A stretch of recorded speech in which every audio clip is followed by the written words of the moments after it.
There is a woman you may have seen once. She walks alone, but never seems lost. She eats in cafes with a book in hand, and smiles not at the crowd, but at some private thought. She dresses for herself, not to provoke, not to hide, but to exist. She carries a scent of something ancient, something untamed.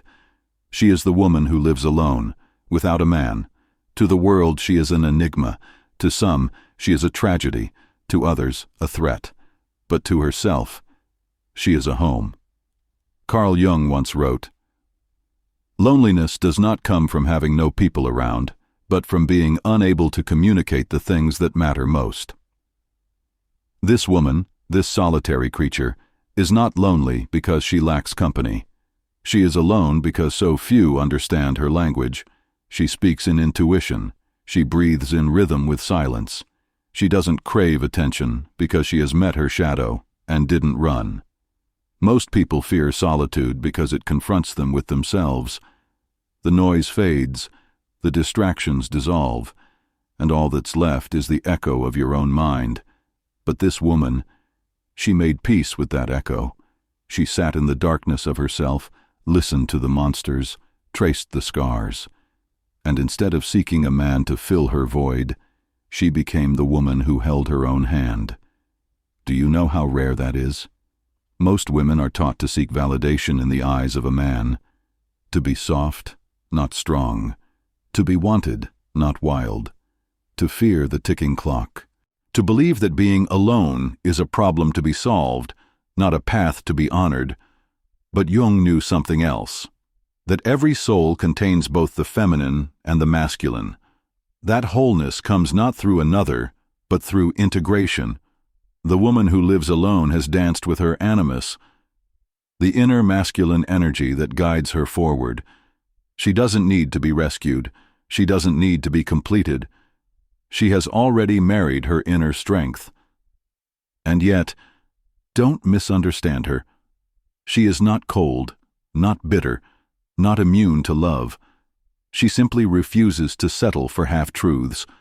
She has no interest in playing roles, in being kept, in shrinking to fit inside someone else's idea of a good woman. Because once you've tasted the freedom of your own soul, no cage, no matter how golden, feels like home.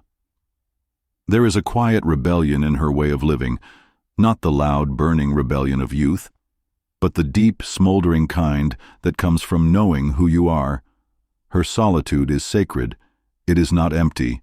It is alive, with ideas, with feelings, with whispers from the unconscious. She has become the architect of her life. And in doing so, she has broken a spell cast for generations. Jung would say that she has become individuated, a term that means far more than independence. It means she has become her own person, not a reflection, not a role, not a reaction. She has pulled back the projections. She has refused to live as someone's fantasy. She has claimed her shadow and her light. And that kind of woman terrifies those who've never dared look inward. So people call her names: cold, difficult, masculine, unlovable. But those words are not about her. They're about the fear she triggers. She represents what many run from, the unbearable mirror of who we could become if we stopped performing and started becoming. You may not understand her, you may not agree with her, but you will remember her, because the woman who lives alone without a man is not lacking. She is complete, and in a world addicted to codependency and noise, she is the rarest sound of all. Silence that speaks, and speaks volumes. She was not always like this. No one is born a storm. No one grows into fire without first tasting the cold. This woman, the one who lives alone, once loved too deeply, gave too freely, and trusted too soon, and she paid for it. Not in dramatic betrayals or grand heartbreaks, but in smaller, quieter abandonments. The kind that happen in daylight, when you start giving up pieces of yourself to be loved, when you start apologizing for your depth, your silence, your truth. Women like her often begin by trying to be everything, soft enough to be adored, but strong enough to be respected, available, but not desperate, beautiful, but not threatening, always adjusting, always shrinking, always calculating her worth through the eyes of others. But eventually, something breaks. Not in the world, but within. Jung called it the confrontation with the shadow. The moment your soul refuses to wear the mask any longer, and everything you buried, your rage, your grief, your hunger, your power, demands to be seen. It's not gentle, it's not graceful, it's a death of the self you pretended to be.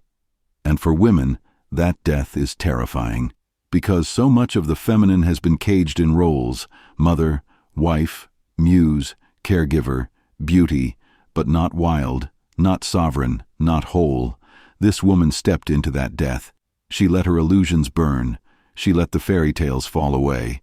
She stopped waiting for a man to save her and started saving herself, not because she hates men, but because she stopped hating herself, because she realized that her loneliness wasn't a curse. It was a call to return to the wild feminine, the part of her that howls at the moon, that bleeds with pride, that doesn't ask for permission to exist. She read Clarissa Pinkola Estes. She understood Jung's archetypes. She stared into the mirror not for vanity, but to meet the woman hiding behind centuries of silence. She remembered who she was before the world told her who to be. And so she chose solitude, not to escape love, but to purify it. To become someone who loves not out of fear, not out of need, but from a place of overflow. A woman like this, she doesn't need a man to pay her bills or validate her beauty. She wants a man who can meet her depth, who has met his own shadow, who won't flinch at her storm. But if such a man never comes, she will not collapse, because she has learned to hold herself, to build her own rituals, to light her own fire at night, to whisper ancient truths into the silence of her own home. And in that silence, she has built an empire, not of brick and stone, but of soul and sovereignty. Carl Jung believed that the path to self-realization is an inward journey.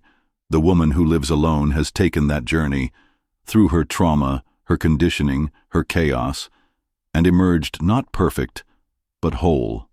She is a myth rewritten. She is not the damsel. She is not the witch. She is not the lover abandoned in a tower. She is the tower.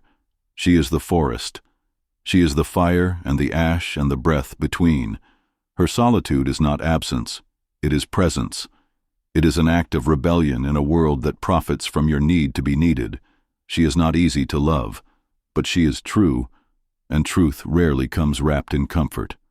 So when you see her, that woman alone at the table, walking her own path through dusk-light streets, do not pity her. She has known herself more intimately than most people know their partners. She has stared into the abyss and found her name carved in stars. And should she ever let someone in, it won't be because she's lonely. It will be because they speak the language of her silence.